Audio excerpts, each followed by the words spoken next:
네, 안녕하세요. 오늘의 경제 한 입의 박서영입니다. 네, 여러분, 한 주도 잘 지내셨죠? 날씨가 이제는 정말 따뜻하다 못해서 조금은 더워진 것 같습니다. 뭐 버스를 타도 에어컨 나오더라고요. 그래서 이제 날씨가 정말 많이 따뜻해지고 더워져서 봄이 가고 여름이 다가오고 있구나를 몸소 느끼는 것 같습니다. 여러분들은 어떤 계절 좋아하시나요?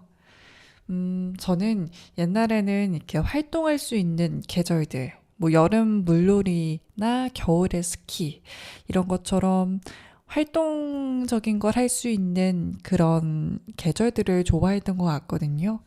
그런데 이게 조금 세월이 지나니까, 어, 그냥 편안하고 여유로운 그런 날씨들을 좋아하는 것 같아요. 봄처럼 따뜻하고 또 가을처럼 시원한 그런 계절들을 좋아하는데 지금이 딱 밖에서 이제 피크닉 하거나 뭐 아니면은 밖에서 여유롭게 야장 가기 좋은 그런 날씨인 것 같더라고요. 그래서 여러분들도 이런 날씨에는 집에만 있지 마시고 밖에 나가서 바람도 쐬시고 산책도 하시면 좋을 것 같아요. 네, 저희 이번 주에는 어떤 이야기를 다룰 거냐면요. 일단은, 저희 라디오 들으시는 분들이 대체로 이제 경제에 관심이 있으시거나 주식을 하시는 또 투자나 재테크하시는 분들이라고 생각을 하고 있는데요. 요새 정말, 주식이 뜨겁잖아요. 코스피가 정말 고공행진을 하고 있는데, 그렇기 때문에 요새는 주변에 주식을 안 하던 친구들마저 야, 하이닉스 그렇게 좋다며? 라면서 코스피 뭐 코스닥이라도 들어가야 돼? 라고 물어볼 정도로 주식에 대한 관심이 뜨거워지는 것 같아요. 특히 뭐 요새는 부동산으로 투자하기보다는 주식 투자가 더 수익이 높다라는 말이 나올 정도로 지금은 좀 투자를 해야 될 때인 것 같다라는 느낌이 드는데요. 그렇기 때문에 오늘은 좀 투자 초보들 혹은 지금 주식을 시작하고 싶거나 투자하고 싶으신 분들, 그런 분들의 첫 걸음을 함께 한번 걸어볼까 해요. 이 내용은 이제 그냥 재테크나 투자에 있어서 기초적인 내용이기도 하고 우리가 까먹었을 수도 혹은 지나쳤을 수도 있는 이야기이기 때문에 다 같이 한번 우리가 다시 공부를 하면서 기초를 쌓아가는 얘기다라고 들어주시면 좋을 것 같아요. 네, 그러면은 본격적으로 오늘부터 좀 재테크라는 에피타이저로 시작하기 전에 우리 노래 한 곡 듣고 오겠습니다. 디오의 괜찮아도 괜찮아.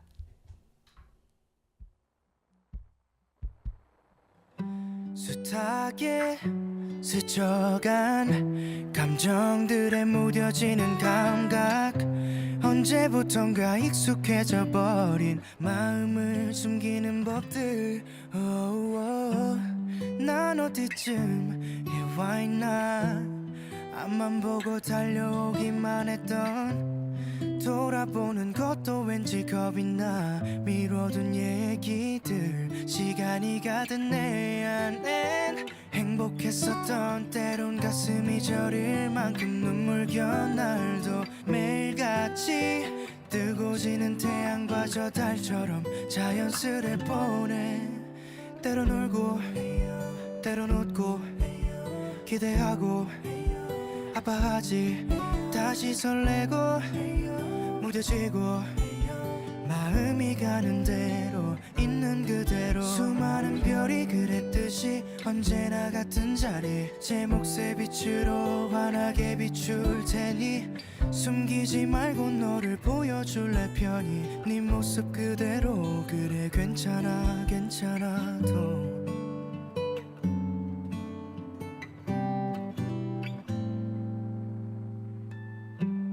오늘 난 처음으로 솔직한 내 마음을 마주해 거울 앞에 서는 것도 머뭇대 이 표정은 또 왜 이리도 어색해 아름다운 건 늘 소중하고 잠시 머물다 아득히 멀어져도 늘 마주보듯 평범한 일상을 채울 마음의 눈 그 안에 감춰둔 외로움도 잠시 머물 수 있게 그저 바라봐 부드러운 바람이 불며 마음을 열어 지나갈 하루야 때론 울고 때론 웃고 기대하고 아파하지 다시 설레고 무뎌지고 마음이 가는 대로 있는 그대로 수많은 별이 그랬듯이 언제나 같은 자리 제 몫의 빛으로 환하게 비출 테니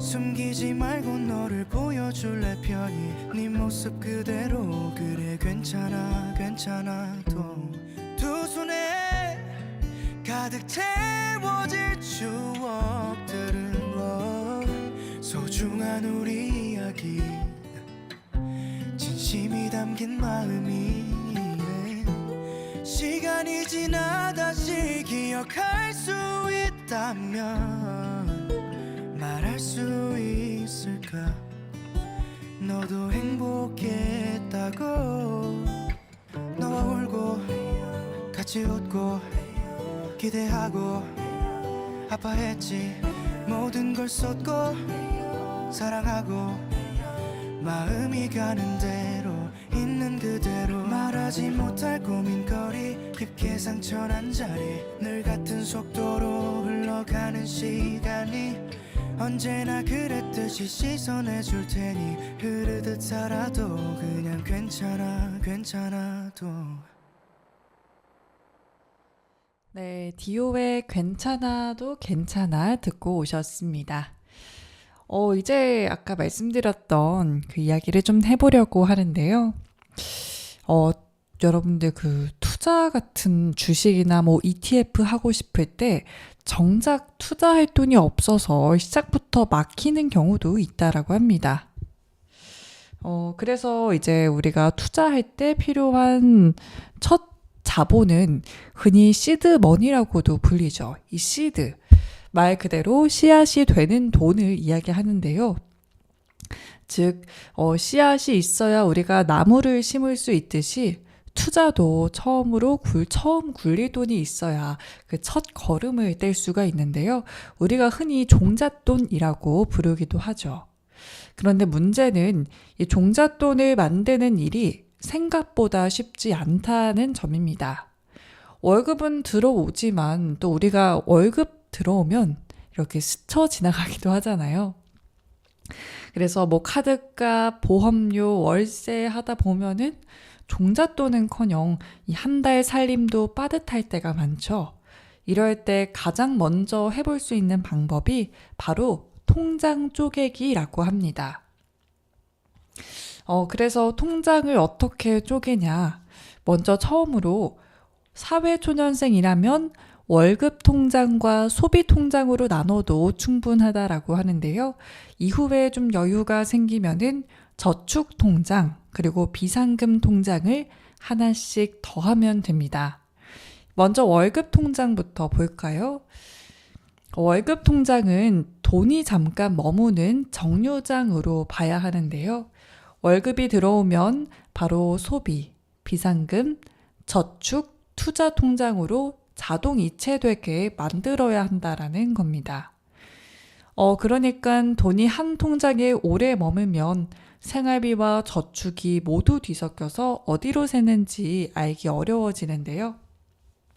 그렇기 때문에 한 통장은 월급이 들어오고 자동이체를 걸어서 돈이 이동하는, 돈이 잠깐 머무는 정류장으로 보는 건 좋은 것 같습니다. 저도 지금 이렇게 진행을 하고 있는데 실제로 제가 한 통장으로 썼을 때 월급이 입금이 되었는데 이후에 내가 계속 이걸 생활비 카드로 쓰고 있으니까 뭐 얼마가 들어왔는지 내가 어디에 얼마를 썼고 이제 얼마가 남은 건지 전혀 알 수가 없더라고요. 그래서 월급 통장, 월급을 받으시는 분들이라면 이 월급 통장은 정말 좋은 것 같아요. 네, 그리고 두 번째, 소비 통장이 있겠죠. 생활비도 한 바구니에 담아두면 금세 새어나간다고 합니다. 그래서 고정 지출과 변동 지출을 나누면 관리가 쉬워지는데요. 고정 지출은 월세나 보험료, 그리고 통신비, 그리고 OTT 구독료처럼 매달 빠지는 돈이고요. 변동 지출은 식비나 카페, 쇼핑, 택시비처럼 그때그때 달라지는 돈입니다. 월급이 들어오면은 고정 지출 금액을 먼저 따로 빼두고 남은 돈은 변동 지출을 쓰는 방식이 좋은데요. 그래서 내가 고정적으로 매달 얼마나 쓰는지, 뭐 월세 얼마, 뭐 보험료, 통신비, 구독료 다 합쳐서 이 정도 한 150만 원 정도는 고정으로 나가는구나 라고 해서 그 월급에서 150만 원 고정 지출을 빼두고 이제 남은 돈도 한 150이다 하면은 그 150만 원을 변동 지출로 쓰는 방식이겠죠. 이렇게 해서 월급 통장과 소비 통장으로 두 개를 나누고 소비 통장 안에서도 고정 지출과 변동 지출로 나눌 수 있다. 자, 그러고 이제 마지막은 아니죠. 네, 그리고 이제 세 번째가 바로 비상금 통장인데요. 누구나 비상금 꼭 가지고 있어야죠. 왜냐면 인생이 또 예상치 못한 지출의 연속이거든요. 뭐 갑작스러운 실직이 있을 수도 있고 또 가족 중에 아프신 분 생겨서 병원비가 들 수도 있고요. 또 예기치 못하게 핸드폰이 고장나서 수리비가 들 수도 있겠죠. 그래서 급한 일에서 가장 먼저 깨지는 거는 바로 적금이겠죠. 적금을 깨면은 이자도 줄고 다시 모으는 힘도 빠지게 되는데요. 그렇기 때문에 이 비상금은 적금을 지키는 골키퍼 역할을 하게 됩니다. 그래서 비상금은 뭐 생존 비용이라고 말할 수도 있겠는데요. 뭐 여행비나 쇼핑비가 아니라 수입이 끊기거나 노트북, 휴대전화처럼 꼭 필요한 물건이 고장났을 때 꺼내 쓰는 돈입니다. 그러니까 우리가 비상금이라고 생각하면 여행 갈 때 뭐 쇼핑하고 싶은데 돈이 없어. 그래서 비상금 어디 썼지? 이런 식으로 쓰는 비상금이 아니라 정말 예기치 못한 나한테 사고가 났을 때 정말 비상이다. 당장 이거 돈이 필요한데 어떡하지? 이런 정말 비상적인 일이 생겼을 때 쓰는 그런 통장을 비상금 통장이라고 한번 입력을 하면 좋을 것 같아요. 그렇기 때문에 생존 비용이라고 하는 거겠죠. 만약에 근로소득자라면은 월급의 3배 정도를 목표로 잡는 게 좋다라고 합니다. 한 번에 만들기 어렵겠죠, 당연히. 그러면은 2, 3년 정도 여유를 두고 월급날마다 10%씩 자동 이체를 해서 천천히 채우면 되겠는데요. 뭐 꼭 10%가 아니라도 자기 상황과 여유에 맞게 5%, 3%라도 정말 조금씩 모아가면은 티끌 모아 태산이라고 정말 한 달 금방 3달, 6달 쌓여서 든든한 비상금이 만들어질 것 같습니다. 그래서 이 비상금은 언제든지 꺼내 써야 되기 때문에 입출금이 좀 자유롭고요. 금리가 일반 통장보다 높은 CMA나 파킹 통장을 이용하는 게 또 좋다라고 합니다. 자, 이렇게 3가지 통장을 좀 살펴봤고 여기서 조금 더 나아가고 싶다 하시는 분들은 예적금 통장, 투자 통장이 있겠죠. 그 역할이 또 다 다를 텐데 예적금 통장은 결혼이나 뭐 독립, 전세 보증금처럼 꼭 써야 할 돈을 안전하게 모아두는 곳인데요. 크게 불리기보다는 이거를 우리가 흔들리지 않게 지키는 거에 가깝다고 보면 됩니다. 투자 통장은 주식이나 ETF처럼 오르내림이 있는 자산에 넣는 돈인데요. 우리가 원금이라고 하죠. 내가 넣었던 원래 돈, 원금이 흔들릴 수는 있지만 일찍 시작할수록 시장의 흐름을 몸으로 익히고 경험을 쌓을 수가 있겠죠. 그래서 그 비율은 또 상황에 맞춰 유연하게 조정하면 되는데요. 예를 들어서 월급에서 소비를 빼고 200만 원이 남는다면 저축이나 투자, 비상금으로 이 돈을 나누면 되겠죠. 시장 흐름이 나쁘지 않고 투자에 관심이 크다면 저축은 30%, 투자 50%, 비상금 20% 정도로 잡을 수가 있겠네요. 그리고 지금 시장이 좀 좋지 않은 것 같다.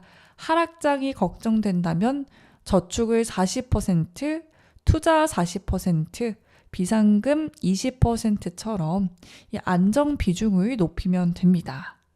그렇기 때문에 이 말은 정말 좋은 것 같아요. 왜냐면은 우리가 실수를 하는 게 자꾸 인생은 한 방이다라는 걸 노리게 돼요. 왜냐면 지금 뭐 삼성전자, SK하이닉스 다 너무 계속 올라가니까 이거 그냥 올인해서 내가 가지고 있는 여윳돈 올인해서 넣으면은 더 많이 벌지 않을까? 라고 생각을 하지만 물론 그럴 수도 있어요. 왜냐면 지금 하락할 확률이 상승할 확률보다 낮으니까. 하지만 이게 사람 일이라는 어떻게 될지 모릅니다. 실제로 우리 3월에 겪어봤잖아요. 전쟁이 터지면서 주식 한때 폭락을 했습니다. 막 코스피 지수 7%씩 떨어졌을 때 그게 만약에 내가 넣었던 비상금하고 모든 예적금을 다 빼서 넣었던 돈이라고 생각하면 너무너무 안타깝겠죠.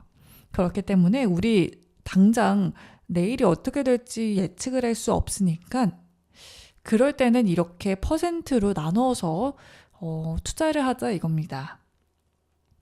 그렇기 때문에 사실 근데 상승장이라면 우리가 투자의 비중을 조금 더 높게 둘 수도 있겠죠. 그래서 투자 50%, 투자를 절반 정도 하고 그 다음에 저축 30에 비상금 20 정도 뭐 이런 식으로 자기가 퍼센트지를 조율을 해가지고 조율을 해서 이렇게 정리하면 좋을 것 같습니다. 그래서 100%를 다 투자하기에는 리스크가 있으니까 이렇게 나눠서 하시면 좋을 것 같고요. 또 중요한 거는 역시 투자 통장에 이렇게 모든 돈을 몰아넣지 않는 거겠죠. 항상 안전벨트가 필요하다. 예적금이 안전벨트가 되겠고요. 이 안전벨트를 메고 있어야 시장이 흔들려도 돈을 지킬 수 있는 거겠죠. 네, 그리고 이제 두 가지 통장이 조금 더 살펴볼 수 있을 것 같은데요. 이 두 가지 통장은 지금 했던 거 포함해가지고 노래 한 곡 듣고 복습을 하면서 다시 한번 배워보겠습니다. 디오의 별 떨어진다 듣고 오실게요.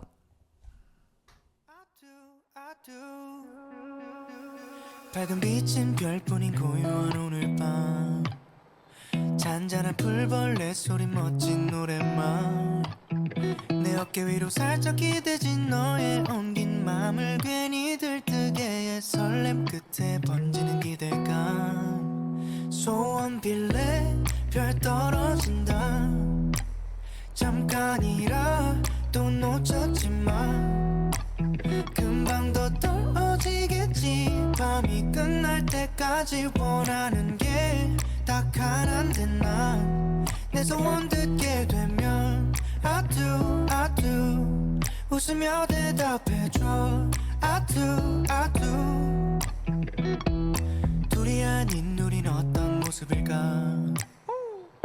꼭 하나인 것 같이 서로를 잘 알아 수없이 많은 기억들이 똑같을 너와 나 상상만 했는데 다 이루어진 것 같아 넌 아무거나 맞고 빌어도 돼 내가 전부 듣고 이뤄줄게 저 별을 갖고 싶단 말하면 닫아줄게 맘으로만 혼자 빌어도 돼 말해줄 때까지 기다릴게 네 마음이 눈에 보였음 해 하늘의 저 별들처럼. 소원 빌래 별 떨어진다 네 옆을 잠깐이라 또 놓쳤지만 금방 더 떨어지겠지 밤이 끝날 때까지 원하는 게 딱 하나인데 난 내 소원 듣게 되면 I do 웃으며 대답해줘 I do 너만 좋다면 좋아 그게 뭐라도 네가 간다면 따라가 어떨 간때도 오랜 시간 흘러가도 함께 있으면 좋겠어 너는 난 네 옆에서 소원 빌래 별 떨어진다 다시 내게 온다 잠깐이라 또 놓쳤지만 널 보느라 놓쳤지 이제 뭐 상관없겠지 이미 눈치챘으니 원하는 건 너 하나뿐이야 영원히 함께 해줘 I do 웃으며 대답해줘 I do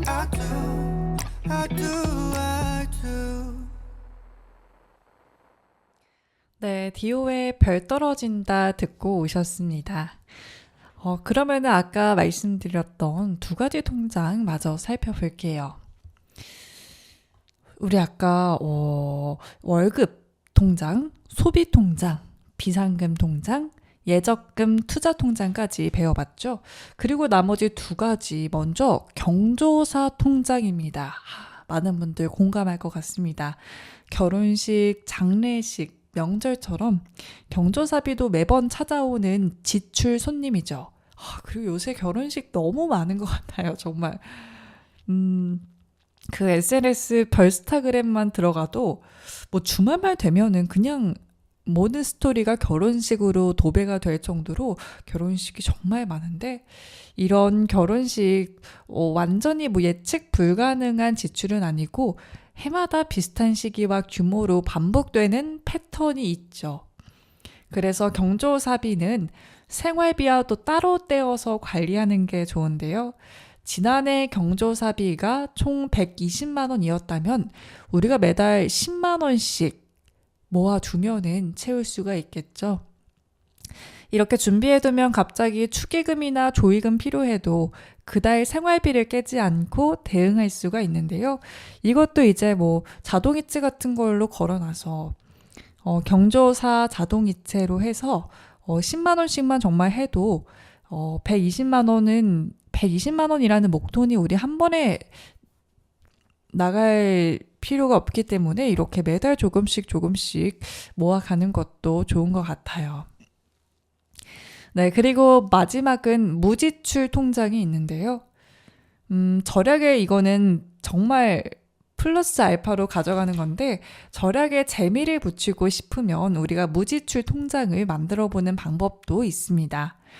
뭐 택시를 안 탄 날, 커피를 먹지 않은 날, 외식 대신 집에서 밥 차려 먹는 날처럼 하루 동안 내가 지출을 좀 참고 한 푼 모았다면은 스스로에게 딱 10,000원만 선물을 하는 겁니다.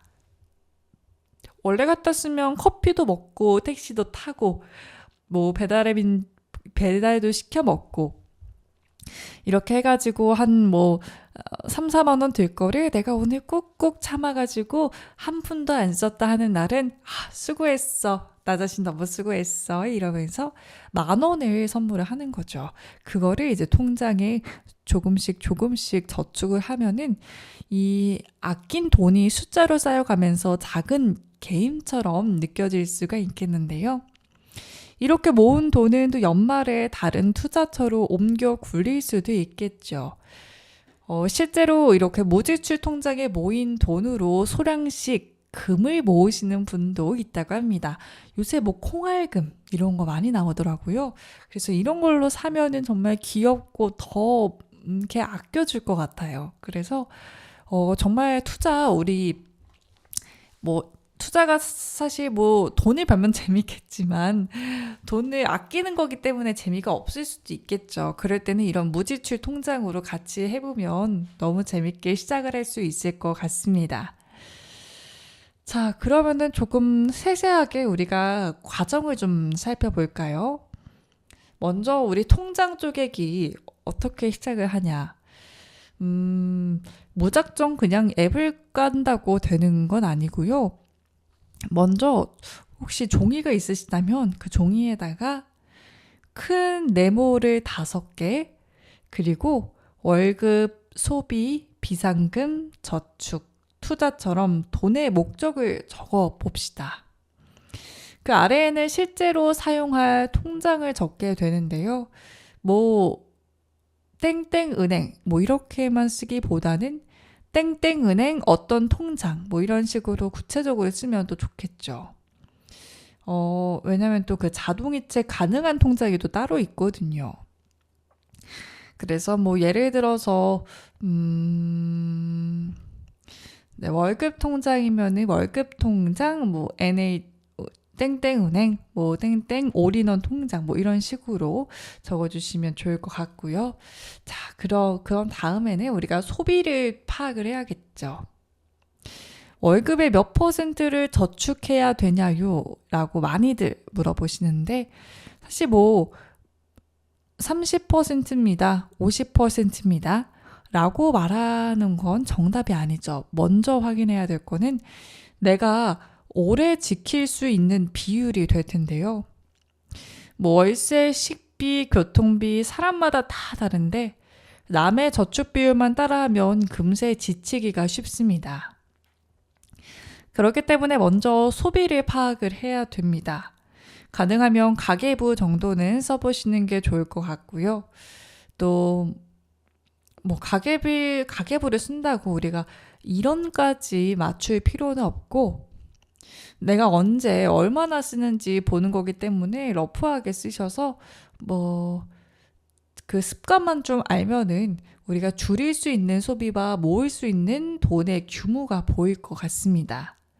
그래서 가계부는 어플리케이션도 굉장히 쉽게 나와 있기 때문에 거기에 사실 뭐 카테고리를 입력해서 나눠볼 수도 있거든요. 그래서 입력만 하면 쉽게 내가 식비 얼마 썼는지, 교통비 얼마 썼고, 한 달 평균 어느 정도 되는지 이런 것도 알 수 있으니까요. 어플리케이션 오늘부터 이용하시면 좋을 것 같고요.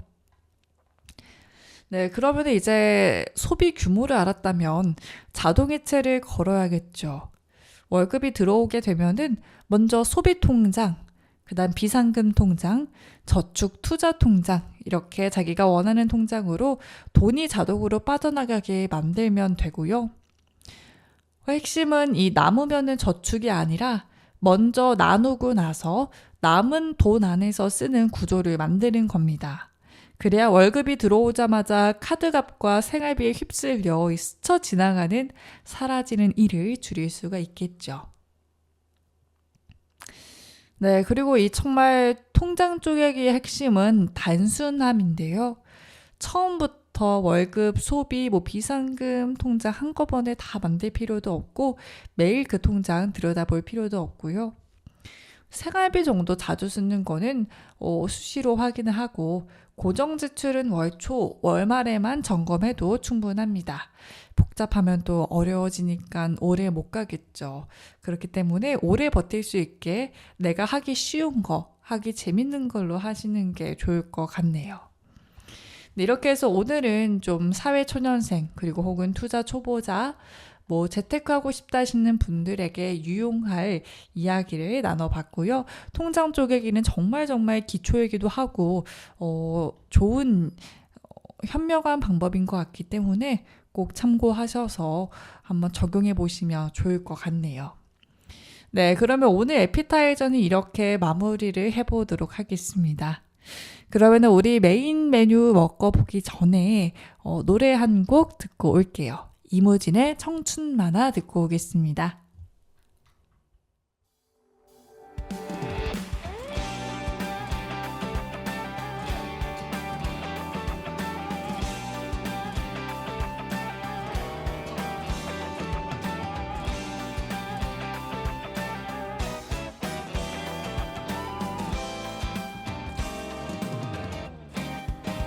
우린 모든 나이야 좀 어리긴 하지만 하고픈 일이 나가고픈 길 해야 할 일들까지 많으니까 우린 확신 속에 숨은 불확실함 우리란 꽃말을 지닌 라일락 영원할 것만 같은 이 시간이다 던질게 이 청춘의 끝까지 날 깊이 잠겼어도 떠오른 듯 쓰러졌어도 벅차오른 듯 많은 어제를 지나왔으니 잠이 되어버린 출발선네 무모했던 날에 날 데리러 언젠간 돌아갈 거라 믿어 푸르른 공기가 나를 사무친다 가득 하늘을 나를 수 있을 듯한 밤이다 잔요동이 헤엄쳐오는 곳이 어딘지 몰라 안 가는 건 아니야 따사로운 온기가 덜 구름을 향하는 비행이 망설여지기도 하겠지만 한 번뿐인 이 모험을 겁내진 않아 오늘보다 오래된 날은 없으니 어서 날아오르자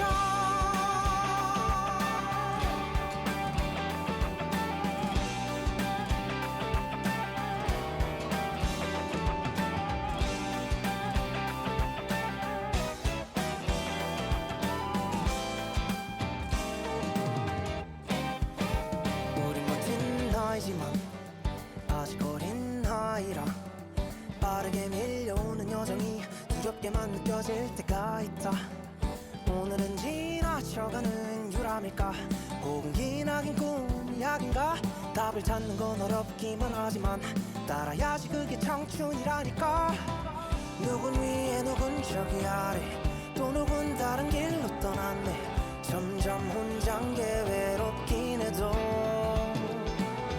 멈추지만 않으면 도착해 끝과 시작의 과정 사이에 날 쉼표를 그늘진 길가에 다 푸르른 공기가 나를 사무친다 가득 하늘을 나를 수 있을 듯한 밤이다 잔요동이 헤엄쳐오는 곳이 어딘지 몰라 안 가는 건 아니야 언젠가 마지막 안녕이란 인사 뒤에 나오는 말 시간은 흘러서 이건 명장면이 될 거야 조금은 씁쓸하겠지만 싸도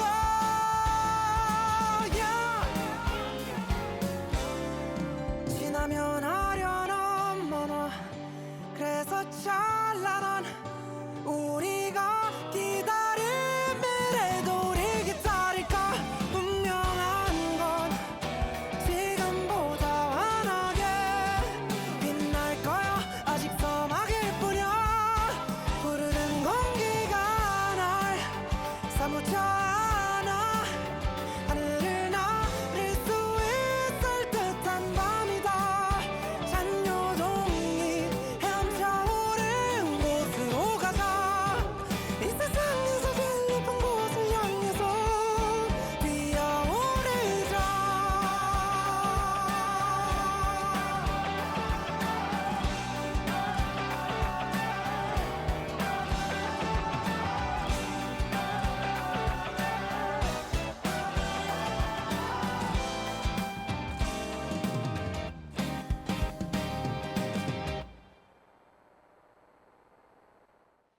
네, 이모진의 청춘 만화 듣고 오셨습니다.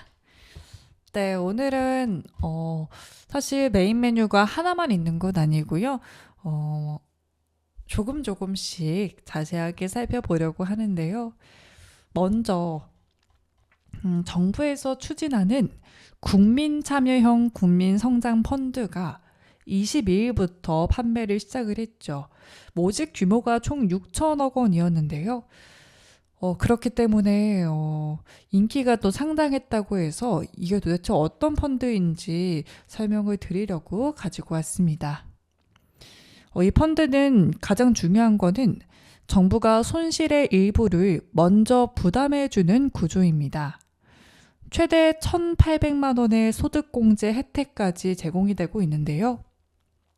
하지만 중요한 거는 정부가 참여한다는 이유만으로 원금이 보장되는 상품으로 오해하면은 안 된다라는 겁니다.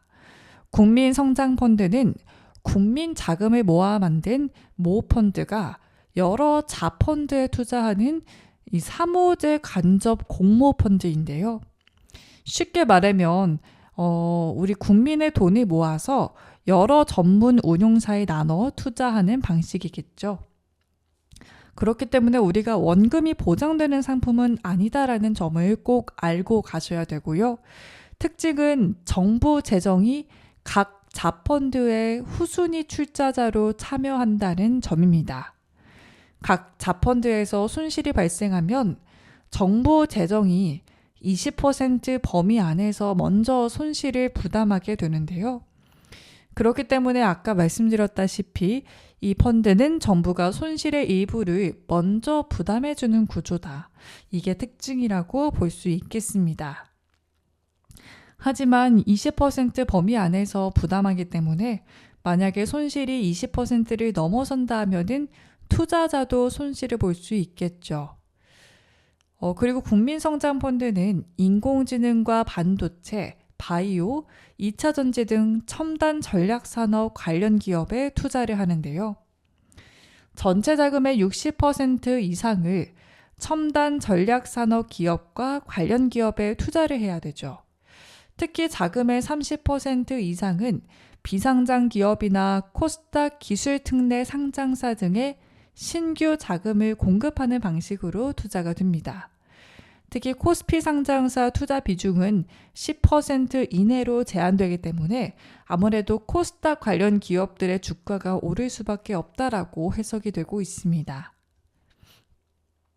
또 국민펀드의 이 매력 중에 하나가 바로 세제 혜택이라고 하는데요. 전용 계좌를 통해 가입하면 투자 금액에 따라 소득 공제를 받을 수가 있습니다. 3천만 원 이하 투자금에 대해서는 40%, 3천에서 5천만 원 구간은 20%, 그 뒤로 10% 이렇게 적용을 받을 수가 있겠죠. 판매 기간은 오는 22일, 그러니까 5월 22일부터 다음 달 11일, 6월 11일까지 총 3주간 진행이 되고요. 은행 10곳과 증권사 15곳에서 거래가 가능하면서 6천억 원 물량이 모두 팔리면 조기 마감이 될 수가 있습니다. 이 펀드는 만기 5년의 환매 금지형 상품으로 중도 해지가 불가능한 펀드 상품이고요. 펀드 설정 후에 거래소 상장을 통해서 다른 투자자에게 팔 수는 있겠지만 거래량이 적을 가능성이 크고 기준 가격보다 낮게 거래될 수가 있습니다. 또 세제 혜택을 받은 뒤 3년 안에 펀드를 팔면은 감면받은 세금을 다시 토해내야 된다라고 합니다. 그래서 관계자들은 장기간 자금을 묶어둘 수 있는 투자자에게 적합한 상품이라고 말하기도 했죠. 네, 그래서 지금 국민성장펀드로 인해서 코스닥의 관심이 뜨거워지고 있는데요. 이런 펀드의 내용이다라고 이해를 하고 가시면 좋을 것 같네요. 네, 그리고 오늘도 살펴볼 이야기는 우리가 지주사에 대한 이야기를 좀 살펴볼까 해요. 요새 또 지주사가 증권가에서 뜨거운 상승세를 보이고 있기 때문에 사실 많은 분들이 지주사라고 하면 분위기나 뉘앙스는 알겠지만 정확히는 모르고 있거든요. 그래서 지주사는 어떤 건지부터 시작을 해서 지주사가 지금 재평가되고 있는 이유가 뭔지를 살펴보려고 하는데요. 그러면 우리가 지주사가 어떤 건지 좀 알아볼게요. 지주사는 쉽게 말하면 회사를 직접 운영하기보다는 다른 회사들의 주식을 가지고 지배하는 회사인데요. 사실 예를 들면 지주사는 제품을 만들거나 서비스를 팔거나 이런 회사는 아니고 그룹을 관리하는 회사들의 회사 같은 개념입니다. 그래서 왜 그러면 지주사를 만드냐. 지주사가 사실 그룹의 컨트롤 타워 같은 역할을 하고 있는데요. 그 적은 돈으로 사실 그룹 전체를 지배가 가능하니까 지배가 쉬워지니까 지주사를 만든다라고 합니다. 그래서 사실 뭐 지주사 지분 30%만 가져도 그룹을 지배할 수가 있고 경영 같은 거 정리하는데도 굉장히 깔끔해진다라고 해요. 그래서 구조가 복잡하거나 불투명하지 않고 지주사 하나만 두면 굉장히 구조가 편리해진다라고 하는데요. 네, 지주사가 돈을 버는 방식은 자회사의 배당금, 그리고 브랜드의 사용료, 뭐 이런 걸로 돈을 번다라고 해요. 그래서 우리 주식시장에서 지주사의 특징을 보면은 사실 저평가 이야기가 많이 나오고 있습니다. 자회사 가치 대비 주가가 낮다라고 평가를 받는 경우가 많았죠. 예를 들어서 SK하이닉스가 있으면 SK스퀘어가 있겠죠. 이런 것처럼 저평가가 되어 있다라는 이야기 많이 나오고 있고요. 왜냐하면 사실 이익 체감이 좀 약한 경우가 있죠.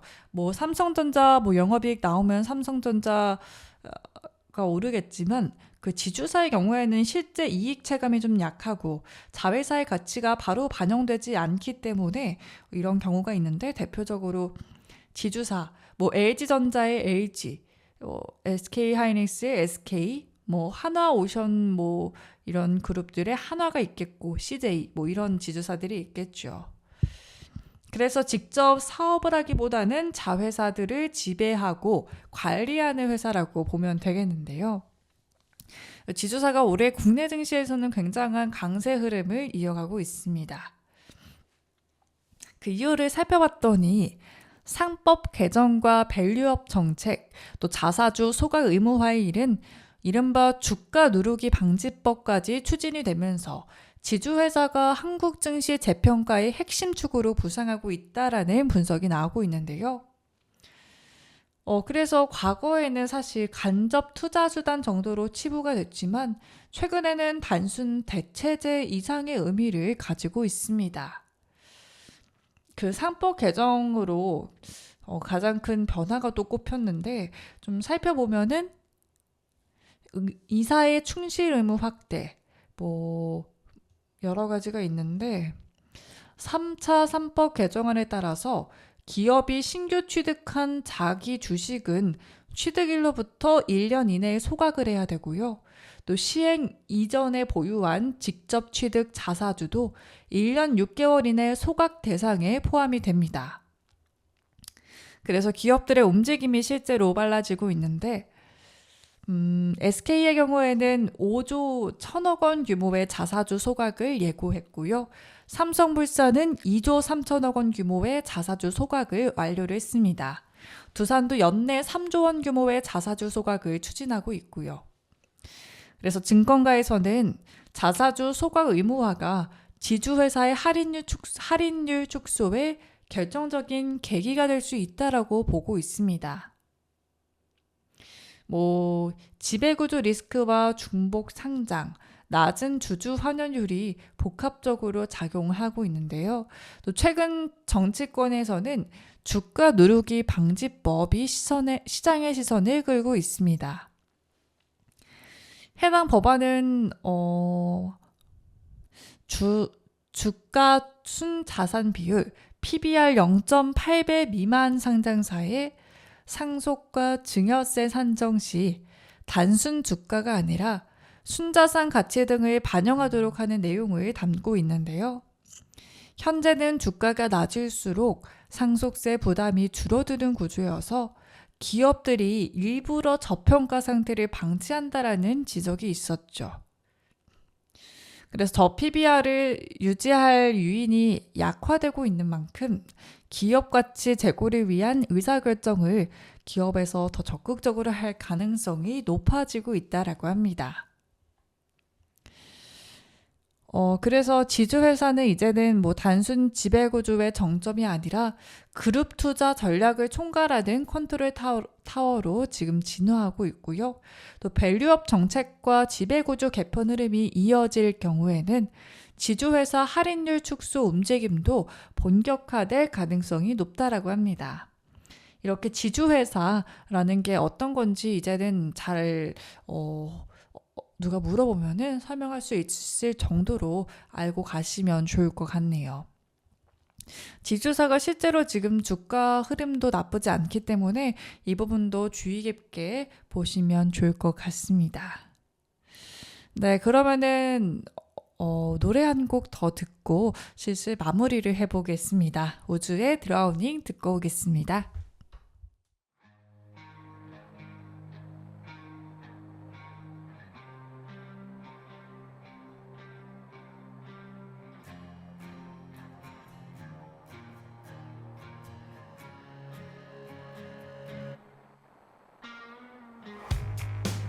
미치도록 사랑했던 지겹도록 다투었던 너가 먼저 떠나고 여긴 온종일 비가 왔어 금세 턱 끝까지 차올랐고 숨이 막혀 내 맘이란 주는 나를 더 깊게 붙잡아 I'm drowning It's raining all day I can't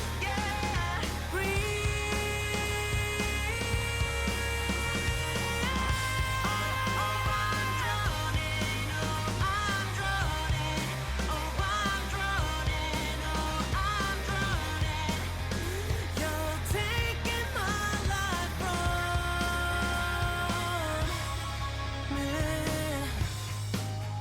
달면서 눈 감은 너 왜 다정한 말로 나를 죽여놓고 날 누이고 너는 떠나갔지 You call me but I'm still waiting for you 너 떠나고 이곳은 잠겨 눈물로 날 너무 사랑했던 넌 어디로 흩어졌는지 내 맘이란 주는 나를 더 깊게 붙잡아 Oh I'm drowning It's raining all day I can't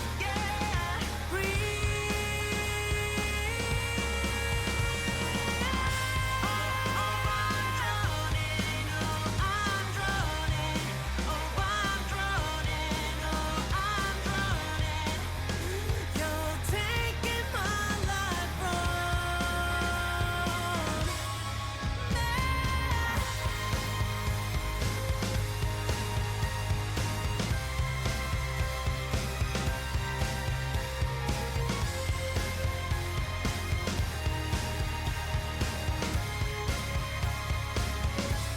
더 깊이 빠져 죽어도 되니까 다시 한 번만 돌아와 줄래 더 깊이 빠져 죽어도 되니까 다시 한 번만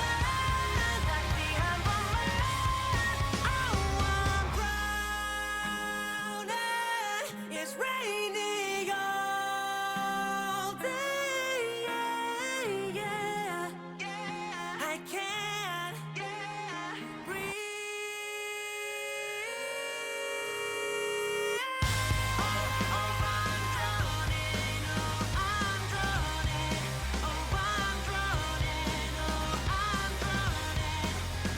You're taking my life from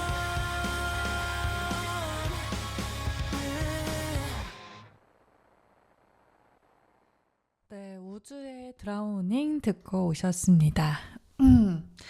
네, 오늘 이렇게 좀 다소 어려운 내용을 좀 다루고 있는 것 같아요. 그래도 알고 가면은 또 좋은 정보이기 때문에 같이 배워보면은 좋을 것 같고요. 네, 그러면은 슬슬 이제 마무리를 해보려고 하는데요.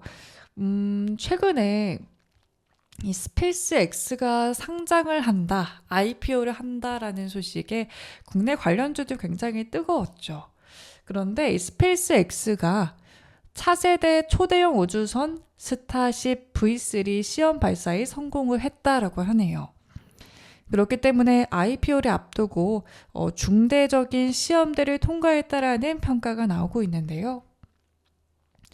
이번 비행에서 20여 개 위성을 우주 공간에 내보낸 뒤 인도양 목표 해역에 착수해서 우주 수송 체계로서의 가능성을 보여줬습니다. 다만 부스터 회수 실패 등 일부 결함도 발견돼 완전 재사용 우주선 개발까지는 추가 검증이 필요하다라는 이야기도 나오고 있는데요.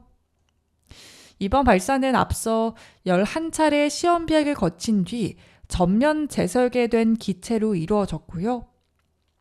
이륙 후에 이 슈퍼 헤비 부스터와 분리가 됐고 비행을 이어갔고 이 지구 준궤도에 진입한 스타쉽은 모형 위성 22개를 성공적으로 사출하는 데 성공을 했습니다. 그래서 목표 지점에도 착수를 1시간 뒤에 또 했고 앞선 시험 비행에서는 폭발이나 통신 두절, 재진입 실패 등이 반복됐는데 이번에는 예정된 비행 절차를 끝까지 완주를 했다라고 하네요. 네, 그래서 이번 시험 비행이 스페이스 X가 장기적으로 구축해온 우주 기반의 인공지능 데이터 센터 구상과도 맞물린다는 점이 있는데요. 우주 공간의 AI 연산 인프라를 구축하려면 대형 장비와 전력 통신 설비를 안정적으로 실어나르고 배치할 수 있는 수송 체계가 필요하죠. 스타쉽이 위성 전개 절차를 수행했다는 점에서 향후 우주 AI 인프라 구축의 발판을 마련했다라는 평가를 받고 있습니다. 이와 함께 스페이스 X 상장에 대한 기대감에도 힘을 보탤 전망인데요. 스페이스 X는 이르면 다음 달 12일 나스닥에 전격 상장할 계획입니다.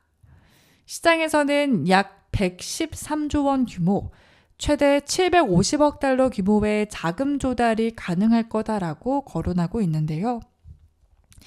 네, 이는 기존 역대 최대 기록이었던 사우디아라비아 국영 석유 회사인 아람코의 IPO 조달액인 294억 달러를 정말 크게 웃도는 수준입니다.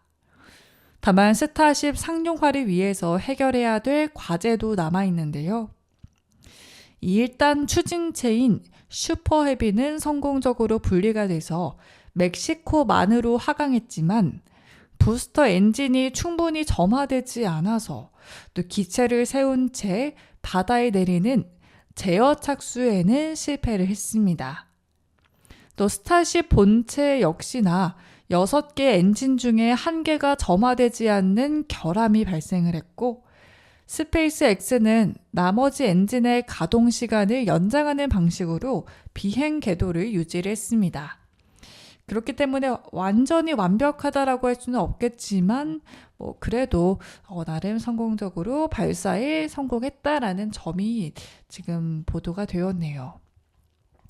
이 IPO를 하게 되면서 지금 6월 중순쯤에 예정이 되어 있는데 관련 종목들이 또 투자를 했거나 혹은 이 스페이스 X에 수주할 모멘텀이 있는 기업들 위주로 지금 주가가 좋은 흐름을 보여주고 있는데요. 실제로 이렇게 미사일 관련된 이야기가 나오면은 또다시 관련 종목들이 좀 떠오르지 않을까 싶은 생각이 들고 있네요. 혹시 관련 종목들에 투자하신 분들 있다면 이 스페이스 X의 소식들 계속해서 팔로우업 하시면은 분명 큰 도움이 될 것 같습니다. 네, 이렇게 해서 오늘의 경제 한 입도 야무지게 우리가 먹어봤습니다. 든든하게 여러분들 한 끼, 경제 한 끼 채우셨기를 바라겠고요. 네, 오늘 마지막 곡 듣고 여기서 좀 인사를 드려야 될 것 같습니다. 네, 마지막 곡은 데이식스의 예뻤어 듣고 오시겠습니다. 이번 한 주도 너무 고생 많으셨고요. 저희도 힘내서 다음 주에 보도록 할게요.